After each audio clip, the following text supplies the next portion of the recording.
All right, you let me know whenever you're ready. Let's go.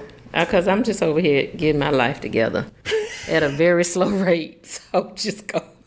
Listen, I am a hot mess over here.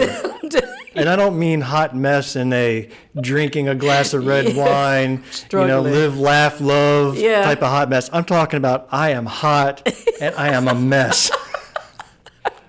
It is in the upper 80s, and I just got done moving all that stuff, and I am drowning over here. So if you get any offensive odors waft your way, please forgive me. No, it's not you. It's how hard you're working. We appreciate it. Oh, good. Good. Okay. Welcome to Black, White, and Blue in the South, a podcast discussing Democratic politics with a Southern flair. I am Bill Kimler. I'm Jamil Brooks. And we're coming to you from Greenwood, South Carolina, a little red county in a very red state.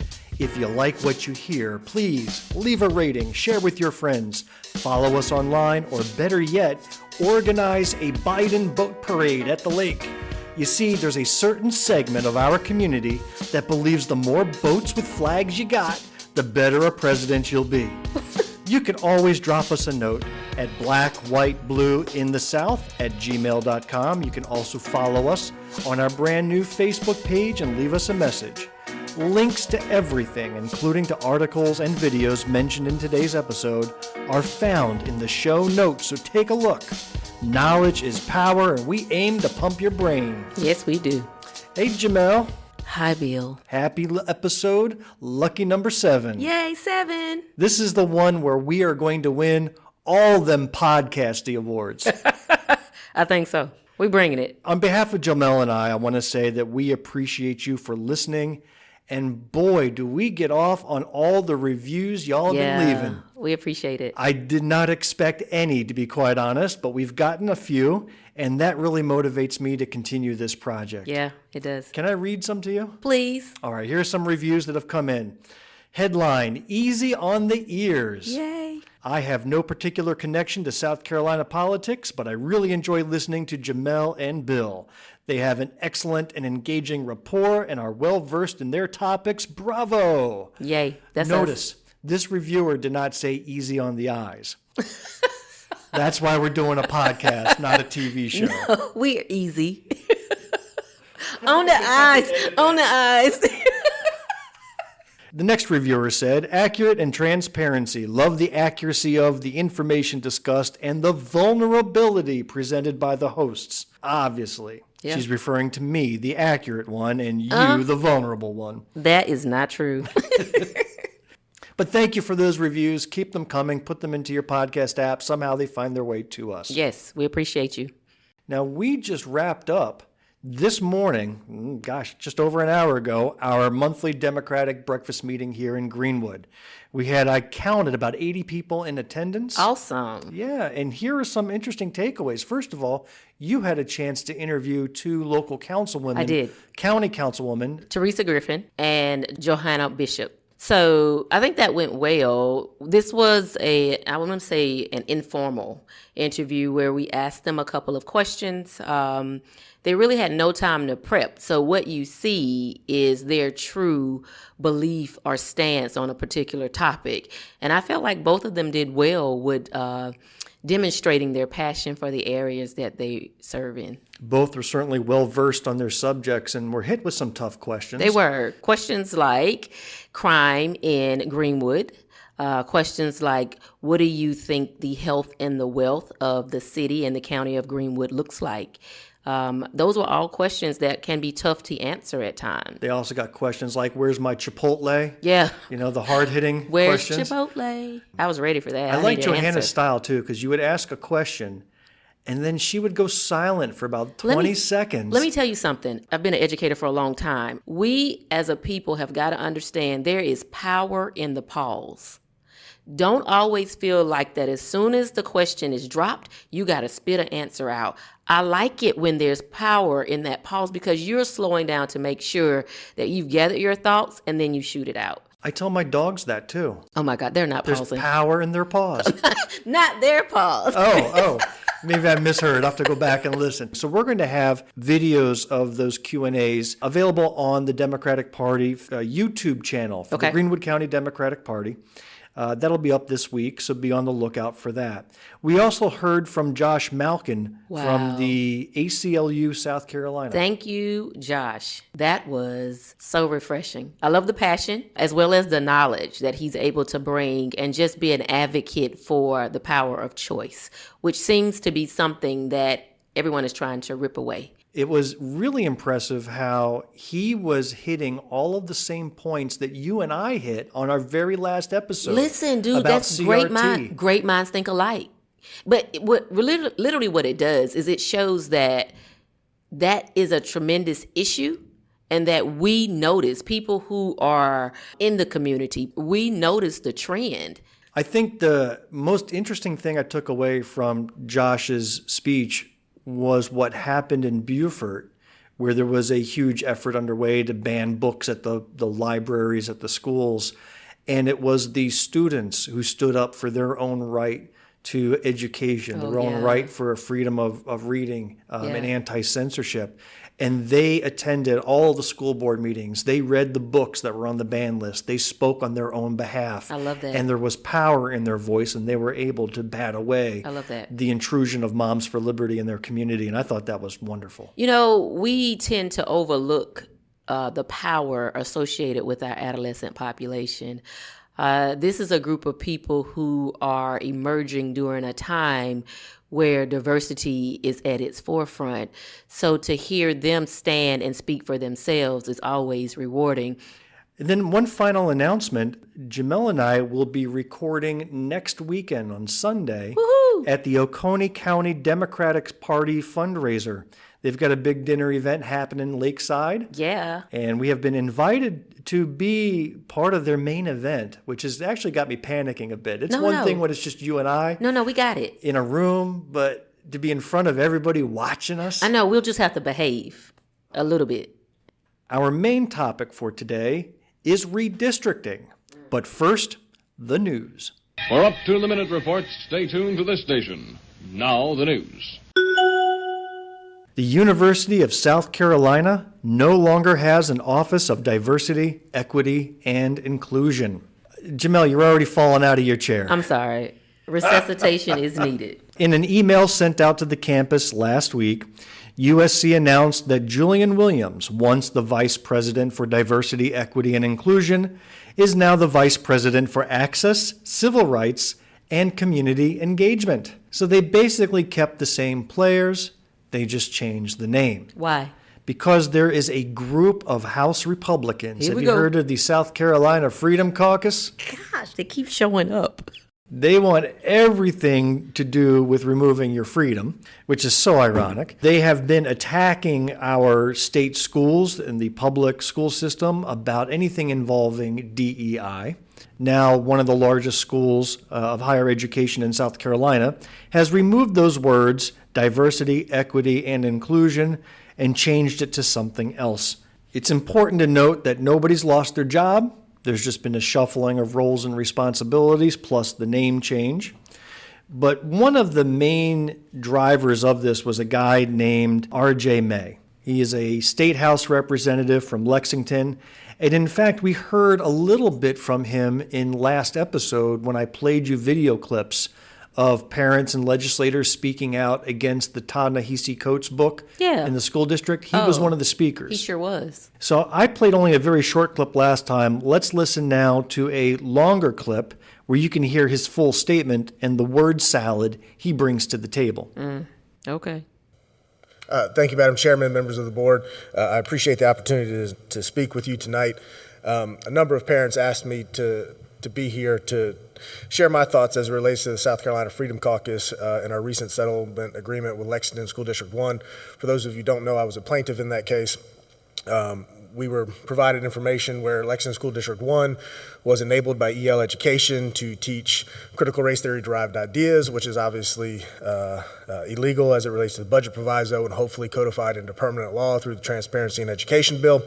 But on behalf of the South Carolina Freedom Caucus, I would like to thank the board members who take this issue seriously.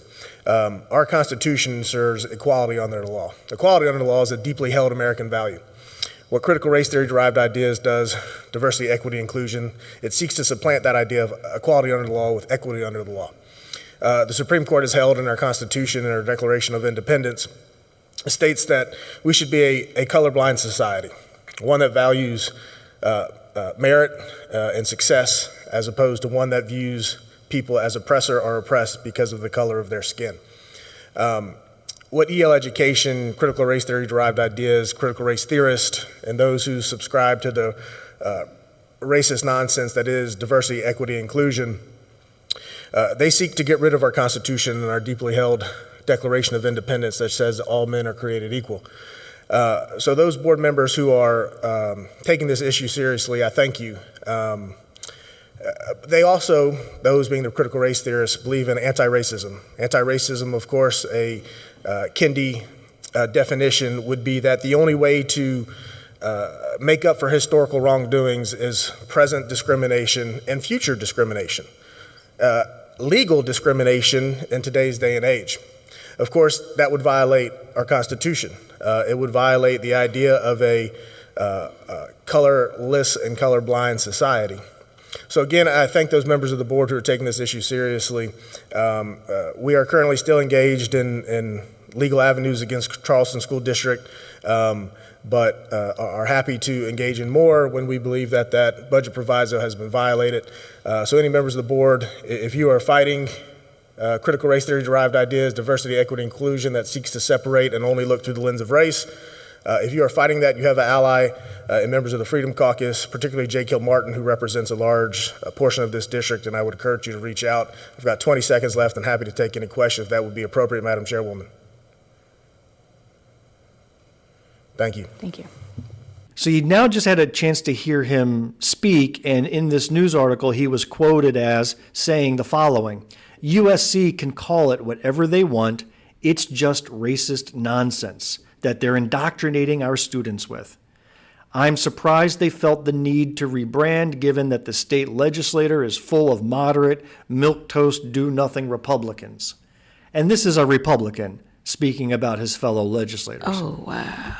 So I'll pause there, Jamel, and get your reaction. Each time we try to create a distraction in which we will take words that are positive in nature and use them against the people that they were designed to protect shows a image of weakness to me. So in this particular case, to say that DEI is discriminating or that it's racist, it lets me know that he is racist.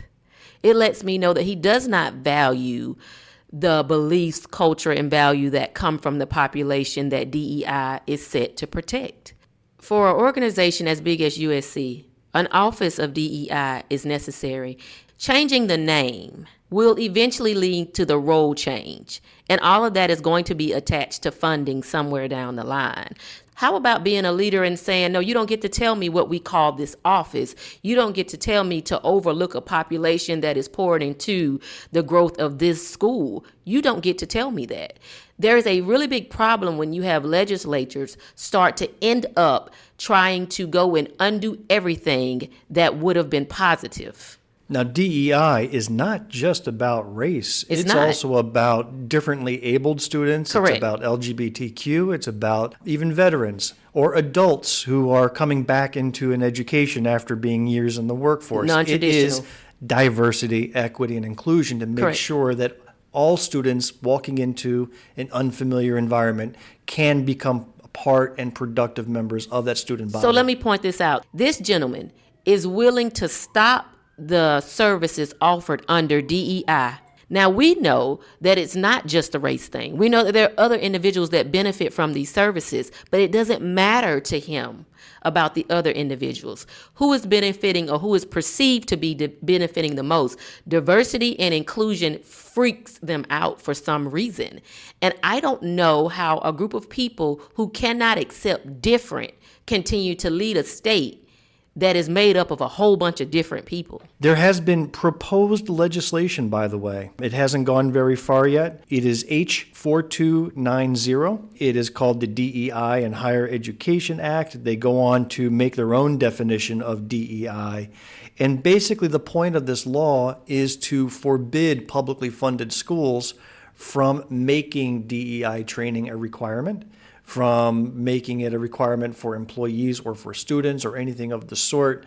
They want to make sure that nobody is forced to listen to what they call DEI nonsense. How can a company service a customer if it is not trained on how to receive and provide resources that are necessary? So I keep asking the same question. Why is it that we are undoing things that are not an epidemic or a pandemic? We're working on piddly issues that are nothing. Here you have the book bans. Now you have people trying to go in and say anything that contains D and I in it. You can't have a word that might have CRT in it anywhere. All of those things are being forbidden. Pretty soon we're going to have an alphabet that's only 14 letters long Well, because they ban all the other letters. As long as it's got a letter that they recognize. So, Bill, our topic is going to be about impeachment.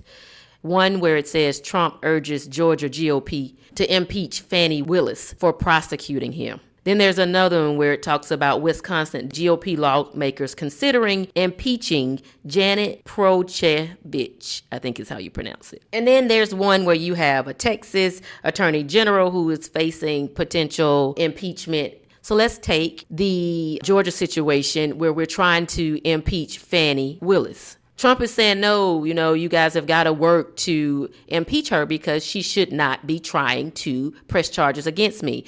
He took a real big stab at Governor Brian Kemp, which I was amazed that finally stood up and said, no, I'm not impeaching her. She is doing what she's allowed to do. Well, when it comes to Fani Willis and other attorneys, district attorneys that have filed these indictments, they did not do so single-handedly. No. Every one of them gets reviewed by a grand jury. Yes. So a grand jury is made up of people like you and I, pulled off the streets. They're sequestered. They have to be convinced and have a case brought to them. It's not a trial, but they have to have a case brought before them that says this is the law, this is what this individual did or didn't do, and how it broke that law. And do you agree, grand jury, that charges should be filed? Biden's not doing it. The Department of Justice is not doing it. Fani Beautiful Willis is not doing it. People are doing it. And that's what I think the Republicans and the lawmakers and leaders who rally around Trump and all of his criminal activities fail to understand is that people like you and I are fed up with it. Yeah. And it doesn't matter how many boat rallies Trump has or how big his rallies in Pickens are on a hot day. He committed crimes to an extent that grand juries said there is sufficient evidence that he broke the law, and we recommend indictments be filed. Then the Attorney General has the power whether to actually file charges or not. It's within their discretion. Correct. But they can't do it in the absence of that grand jury agreement. Yes, but the public doesn't know the grand jury. Well, in the case of Georgia, they do. Oh, in the case of Georgia, yes, they Georgia do. law, grand jury members' names are made public, which is really odd, especially if it's very you're odd. doing a RICO charge, which is usually brought against mafia. Yeah. It takes some courage to go ahead and be on a grand jury like that because your name, in Georgia anyway, it's not true in many other states, but in Georgia, those names are public. I should have said they're not as well known as an attorney general would Right. be. Those that are doing wrong, there are suits brought to impeach them. But there are also folks that are doing right, that are under or facing impeachment as well, because they are going against what the Republicans are looking to have happen. And that is showing a misuse of a procedure that should be used to protect us. In the previous examples you gave one in Georgia with District Attorney Fani Willis that is not going to go anywhere. The judge in Wisconsin, the Republicans there are really mad that she won because she is an out-and-out liberal liberal She is. and flipped that Supreme Court towards a liberal bent as opposed to the conservative bent that it's had in the past decades. In the case of Texas, though, the Attorney General of the state, Paxton, yeah, he deserves to be impeached. He deserves, without a question. You hear what he's been doing. This guy, I think, has been under investigation for years. Yeah. One of the most corrupt state officials you will Yes. ever encounter, even Yes. such that, boy, diehard Republicans in Texas, and if you're a Texas Republican, that's about as Republican as you can get, don't like him. Yes. They're the ones that brought the impeachment against him. Yes, I appreciate them for that. So that's certainly an interesting one to watch. But you're right. Impeachment is often used as a weapon. In the case of Donald Trump, many of Trump's supporters says that it was used as a weapon against him. But dang it, look at what he did. Look at what he's And when you look at the fact that the U.S. Senate, despite all of the very hardcore evidence that the guy abused his power while in office, and still said, yeah, not enough for impeachment, just shows you that partisanship has gone past reasonability. Key Senate Democrats say they will preserve funding for gun violence research. There are a few Senate Democrats out there who are confident that they can preserve funding for gun violence research. House Republicans, not surprisingly, have proposed a government spending bill that eliminates funding that is aimed at better understanding the cause and impacts of gun violence, which kills tens of thousands of Americans each year. Don't you think that if something is killing tens of thousands of Americans every year, you might want to research it? No, I don't. Because they're too busy trying to pass abortion bills. Yeah, maybe, but they're putting a lot of effort behind this endeavor as well. You see, states have received federal funding throughout the years to explore gun violence, capturing real-time data from emergency rooms. And in fact, just this year, a study out of UC Davis found that mass and active shooters in California have distinct gun purchasing patterns.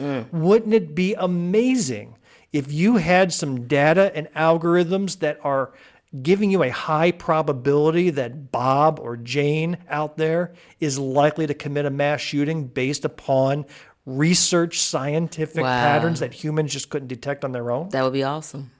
Who would argue against that? Well, Republicans would. They will. South Carolina has the 11th highest death rate by guns in the nation. What number do you think we are in terms of number of mass shootings? Let's go with, I think we should go with I'm going low, 49. 38. Meaning we're 38th in the nation. Yeah. So relatively low number of Yeah, I mass think so. shootings. We are number 5 Oh. in the nation. How do they do that? Per capita or something? How did we get to number 5? We are number 5 in terms of mass shootings which involve multiple individuals being shot in the same incident. Oh my God. So we have a problem here, and it's these types Yes. of facts that Republicans just want to suppress. Mississippi is number 1 when it comes to death rate by guns, followed by Louisiana, New Mexico, Alabama. And then we are at number 11, just below Tennessee. So they always talk about democratic cities as being the center of violence, and look at these democratic-run cities, and people are dying left and right. Yet the numbers, the facts, the research shows that the rates are much higher in these red, primarily southern states. And they just don't want you to know that. Wow. Keeping people ignorant is part of the grand plan, because if you knew, maybe you would choose something different, right? Yeah. I read this bill and I wrote, am I the only one that realizes the trend? There's only one group that doesn't need training to advance, acquire, or accumulate anything. There's only one group that can do this, and in their mind, they do it right, and everyone else has to toe the line. Is it cutting hair? No. Is it doing nails? No. Is it painting a house? No. All of those require training and licensing to be able to do that. All of those do. Then? But the only group of people that doesn't require it, white men. In the House and the Senate. They the only ones who feel like No, they don't need training. They don't need training Training for what? To actually own a weapon. Like the weapon, you can just, this is not gun smoke days, right? You just grab your weapon and go. Who is against training and educating a gun owner how to appropriately use that gun? That's weird. Are you against people owning guns? I am not. Neither am I. I'm not against it. But Are you against somebody being able to walk into a Walmart with $50 in hand, buying a gun and ammo, and then walking out? No Yes. checks, no anything. Yes, I'm against that. I'm against that like no other. And I'm a gun owner. And I have actually done the classes to ensure that I know exactly how to use the weapon. And I was trained by a wonderful person. But this person in the training took the time to point out that your weapon can be a friend or a foe. And your weapon is not necessarily the first go-to to resolve any issue. That should be your last strategy, your last attempt. To hear our legislators that are currently representing us believe and support anything that could potentially say no training is needed, I don't know if they are in the right spot. This is the same state and governor that patted himself on the back just recently because they finally passed requirements for boaters to receive mandatory training to operate a boat. I don't want to hear another person, representative or member of the Senate, say to me that they are saving lives. You don't care about saving lives. You are not pro-life.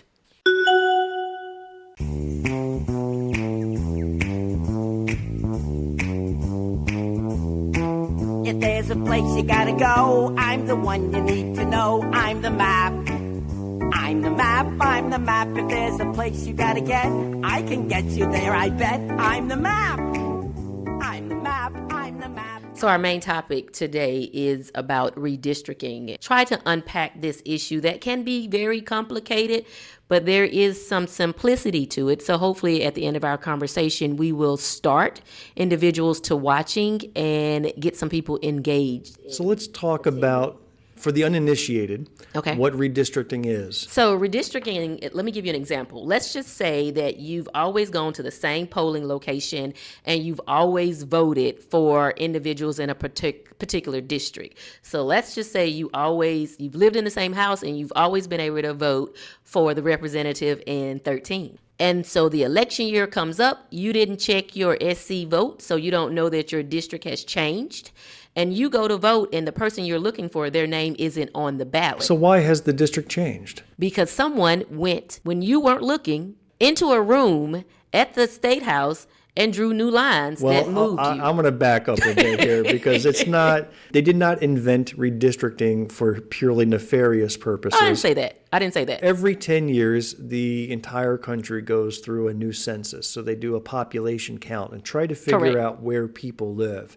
And in any area, people move in, people move out, populations change, and you want to try to rebalance your representation to reflect those changes. That's the ideal. You know, in certain districts, maybe they lost thousands of people. In another district, they gained thousands more. Maybe it makes sense to redraw the lines so that the populations are balanced a little more evenly. Now that's the correct way that should work. That sounds real good when you say that. Put me in charge then. Okay. I'll make sure it happens that way. I would recommend that. But what is happening is not necessarily that at all times. You will see, and I'm going to give you two references that show that the lines can be unfairly drawn. Having the census run and you are able to count how many citizens are in your area, that makes great sense. Plug for the census. When people knock on your door and ask you to take the census, take the dang blang census. Because we can't bring resources and services to your area if we don't know you're here. Listen, I'm going to be creating a T-shirt for our podcast called the Dang Blang. Can we trademark that phrase? Let's try it. That's a catchphrase. Everything's Dang Blang. I got more. So take the census and stop running from individuals who are coming to you saying, hey, how many people live here? That information is used to draw these lines. And if the lines are drawn against your favor, you lose the power in your vote. Your vote gets diluted. So in our conversation, we're going to talk about some of the impacts, the negative impacts of redistricting. That's interesting. And you brought up a point early on that this redistricting happens behind closed doors and is not made out in the public. I will state a little bit to the contrary in Okay. that during the last redistricting, which was just 2 years ago after It the was. 2020 census, both the House and the Senate of South Carolina had traveling committees that had public hearings. Okay. And I actually had an opportunity to speak at both the Senate redistricting, it was held up in Greenville, and a House redistricting committee that was held right there at Piedmont. The panelists were all legislators who were part of subcommittees to do the redistricting, and Okay. everybody gets to have their say.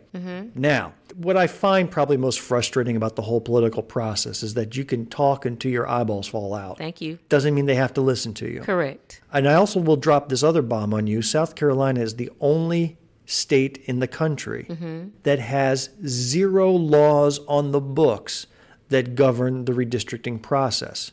I don't There know if is- I'm not shocked. There is a guideline they follow. There are best practices they follow. They do make an effort to make it public with these traveling committees. But if they decided they didn't want to, if they decided to just go behind those locked doors, there is no law that tells us what we have to do. So let me ask you about the traveling committees, because let's just say I missed every committee that would have remotely come near me. Let's just say that happened. Is the map drawn before you come to the traveling committee? The suggested map has been drawn or There are altered? actually multiple maps that have been drawn. And those are So presented? They are. So there's both what the House may have 3 different proposals. The Senate may have a proposal. They take others from the League of Women Voters, from some other consultants or agencies or interested parties.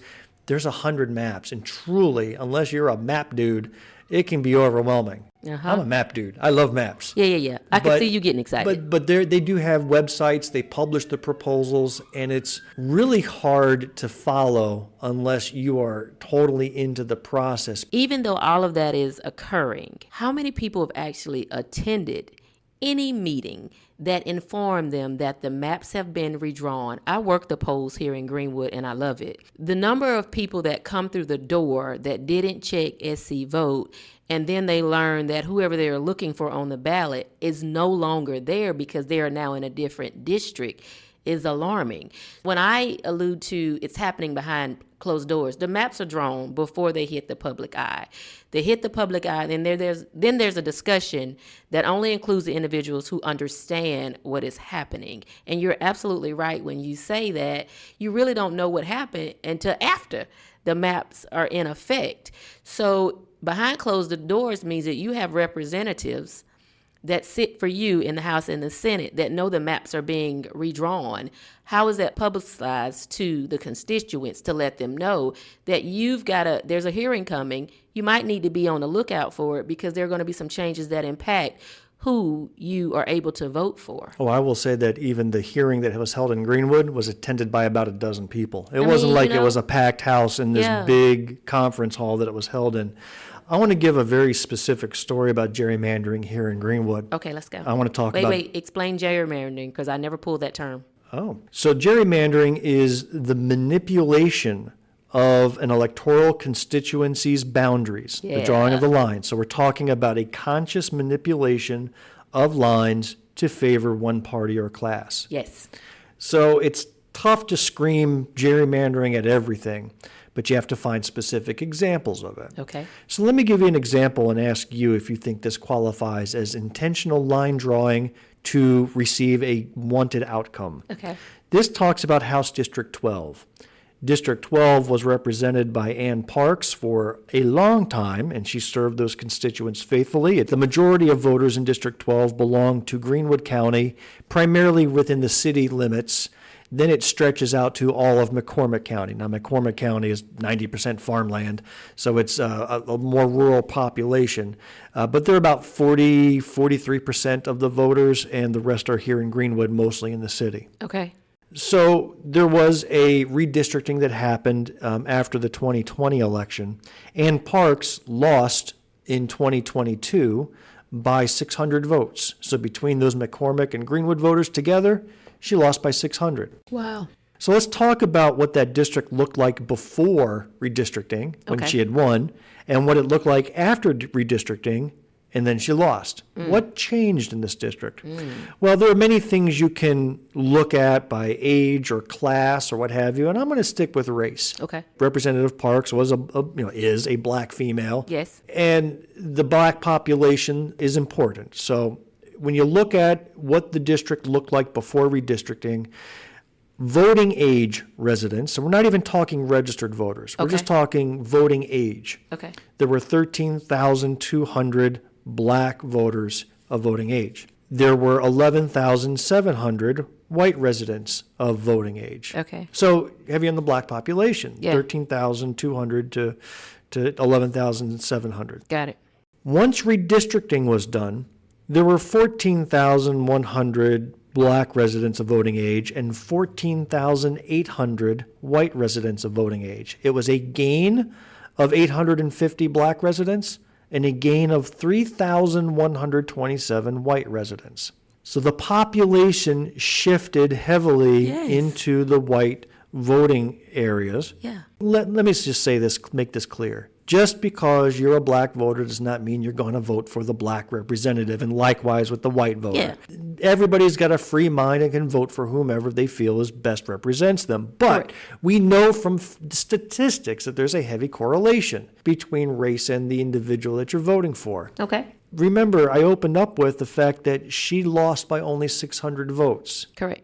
There was a swing of 2,500 voters in the direction of white population. Without anybody doing a lot of work, it doesn't take a genius to figure out that perhaps these lines were drawn in such a way as to give the white representative who unseated Ann the advantage in that race. Now, I'll also throw in one caveat. Another fact, only 3 out of 4 adults in South Carolina are registered to vote. Only 3 out of 4. And of those who are registered to vote, only 1 out of 2 showed up to vote in the 2022 election. That's a really low turnout. That means each voter made the decision for almost 2 other people. Ooh. So you can talk lines and boundaries and all that stuff to shift things in favor, but at the end of the day, when only 33% of your people who could be voting are voting, I see a bigger concern. I have to agree with that. I think Councilwoman Bishop said it today. You know, it's sad that we're at this point, but it is as if people has lost belief in that system, the voting system. And I think that has led to this.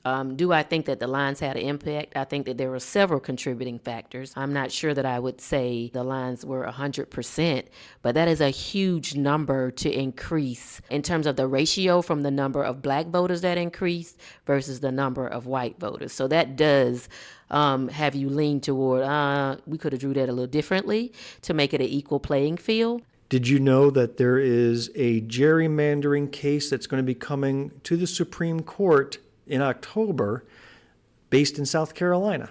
I did. There are 2 congressional districts, District 1, which has lovely Representative Nancy Mace, and then District 6, which is representative by the long distinguished service of James Clyburn. Yes.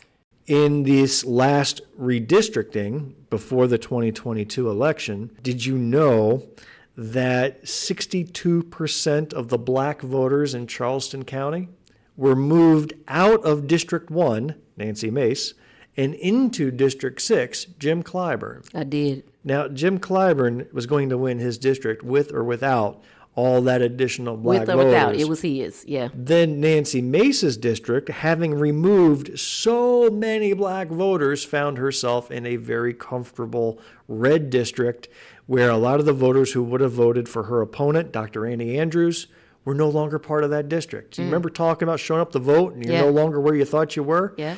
Well, that reeked of racial gerrymandering, which is against the law.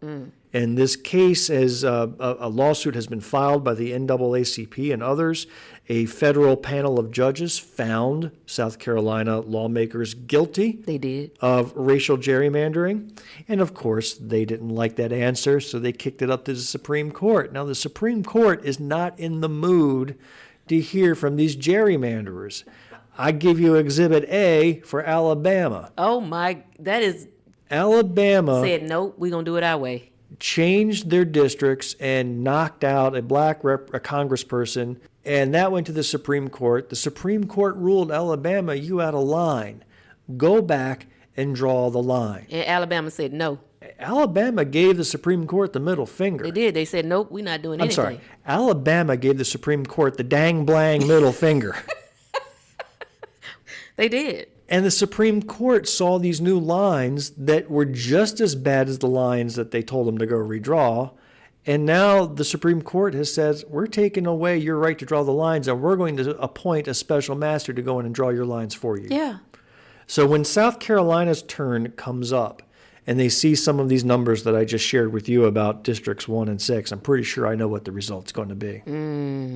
Now, remember, that District 1 that Nancy Mace was in, Yes. the person who had that district, who had represented that district prior to her, was Democrat Joe Cunningham. Yes. So this was a flippable congressional district. Yeah. South Carolina Republican lawmakers said, yeah, we can't afford to have that happen again. That's what they said. Decided to kick all the black voters into Jim Clyburn's they district. And now Nancy has a comfortable red district, and that may have to get changed again before the next congressional election. You mentioned something that I think is important for us to recognize.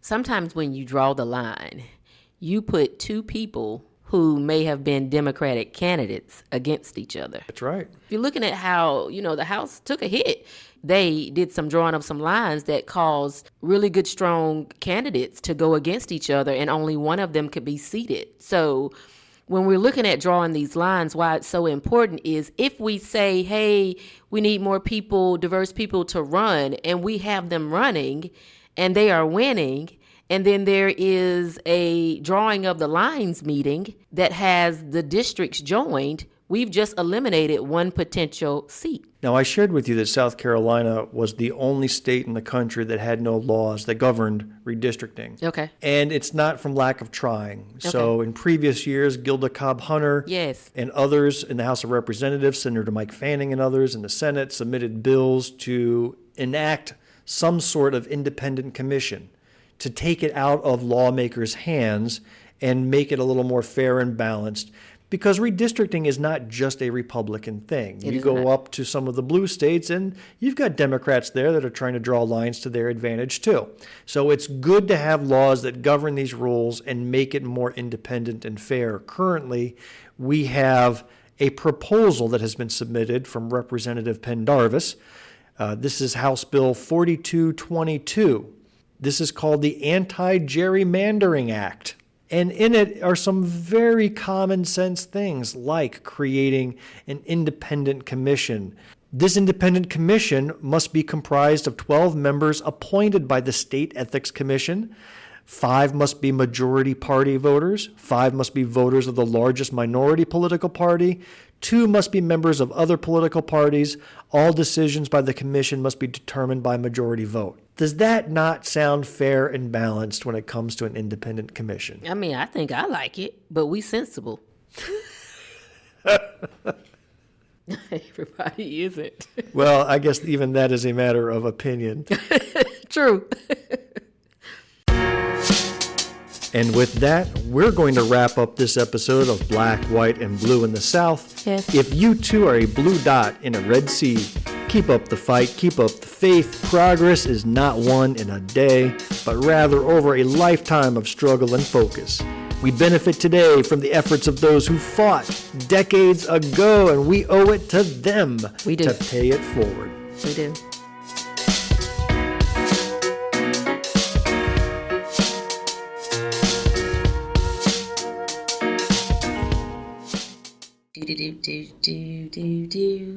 The end. The preceding podcast is a product of Big Media and copyright 2023, all rights reserved.